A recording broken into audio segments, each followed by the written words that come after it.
आज आपके साथ स्ट्रीट स्टाइल में खट्टे आलू बनाने की बहुत ही कमाल की रेसिपी शेयर कर रहा हूँ। बारिशों का मौसम चल रहा है और बारिशों के मौसम में इस तरह की चीज़ें खाने का बहुत दिल करता है। तो इसलिए मेरी कोशिश ये है कि आपके साथ इस तरह की बजट फ्रेंडली रेसिपीज शेयर करूँ जो कि बनाने में आसान भी हो और बारिशों के मौसम में घर बैठे ही ये चीज़ें आप आसानी से बना सकें। तो चलें इसको बनाना स्टार्ट करते हैं। बिस्मिल्लाहिर्रहमानिर्रहीम। सबसे पहले आपने लेना है 1.5 चम्मच लाल मिर्चों का पाउडर। एक कोई भी बर्तन रख लें, उसमें सारी चीज़ें ऐड कर देनी है। चाट मसाला किसी भी ब्रांड का 1.5 चम्मच आपने इसमें शामिल कर देना है। ज़ीरा भुना कुटा हुआ आधा चम्मच शामिल करना है। नमक आधा चम्मच आपने शामिल करना है। काला नमक ये भी आधा चम्मच या आधे चम्मच से थोड़ा सा कम कर लेना है। अजवाइन ज़रा सी शामिल करनी है, हाफ टी स्पून। 1 चम्मच आपने इसके अंदर चीनी का शामिल करना है। टाटरी 2 से 3 चुटकी आपने इसमें शामिल कर देनी है। कुटी हुई लाल मिर्चें आधा चम्मच शामिल करना है। धनिया पाउडर 1 चम्मच शामिल करना है। 4 से 5 चम्मच आपने इमली लेनी है, इसकी गुठलियां अलग कर देनी है और पल्प इसके अंदर शामिल कर देना है। तमाम चीज़ों को अच्छे तरीके से दोस्तों आपने मिक्स करके रख लेना है। और दूसरी साइड पे दोस्तों मैंने आलू बॉयल होने के लिए रखे हुए हैं तकरीबन 700 ग्राम। 700 ग्राम आलू आप इस हिसाब से भी देख सकते हैं कि जो थोड़े से बड़े साइज़ के आलू हो ना, 6 से 7 आपने आलू ले लेने हैं। सही है, उसकी ये रेसिपी है। थोड़ा सा इसके अंदर मैंने जर्दा कलर भी शामिल किया है जो कि ऑप्शनल है, आप चाहें तो कलर को स्किप भी कर सकते हैं। एक कढ़ाई मैंने रख ली है और इस कढ़ाई के अंदर 2 से 3 चम्मच आपने कुकिंग ऑयल डाल देना है। इसकी जगह पे आप मस्टर्ड ऑयल भी ले सकते हैं, ठीक है। जो मसाले हमने इमली वाले पानी के अंदर हल करके रखे थे वो उठा के इसके अंदर ऐड कर देने हैं।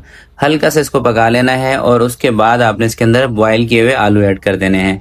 आलूओं का मैंने आपको बताया था, मैंने 7 आलू लिए थे तकरीबन, जिसका वजन होगा 3 पाव के करीब, 700 ग्राम या 3 पाव। और इनको आपने कटिंग कर लेना है। बहुत ज़्यादा छोटा साइज़ नहीं रखना आलूओं का, मीडियम से साइज़ की कटिंग कर लें और आलूओं को आपने सही तरीके से बॉईल कर लेना है, कच्चे नहीं होने चाहिए। अब इस मसाले के साथ आपने आलूओं को इतनी देर तक पकाना है कि ये मसाला एक तो आलूओं के अंदर अच्छे तरीके से जज्ब हो जाए और दूसरा इसके अंदर जो पानी है ना दोस्तों वो ख़त्म हो जाए। बस इतनी देर तक पकाना है, 2 से 3 मिनट आपको लगेंगे ज़्यादा से ज़्यादा। और ये सारा मसाला ना आलूओं के ऊपर चढ़ जाएगा, सारा आलूओं के ऊपर कोट हो जाएगा। बस इतना आपने इसको पकाना है और मीडियम आंच पे, क्योंकि तेज़ आंच पे पकाएंगे ना, इसके अंदर मिर्चों का इस्तेमाल थोड़ा सा हमने ज़्यादा किया हुआ है ताकि चटपटे बने। तो तेज़ आंच पे पकाएंगे, मिर्चें जल जाएंगी।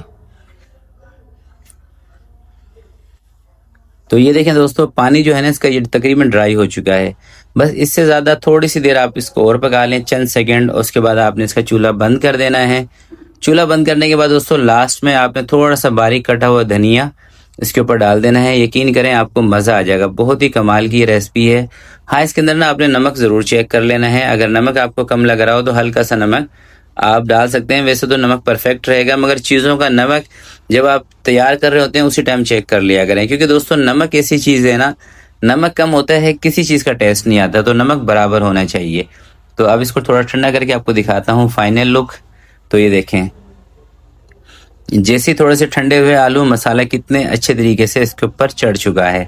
तो बहुत ही ज़बरदस्त किस्म की रेसिपी है और ख़ासकर मेरी बहनों को बहुत ही पसंद आने वाली रेसिपी है। आप अक्सर बाज़ार से मंगा के खाते हैं ठेले वालों से। तो बारिशों के मौसम में बाहर जाने की आपको ज़रूरत नहीं है, घर पे ही बनाएं, इसको एंजॉय करें। तो आज की वीडियो के लिए इतना ही।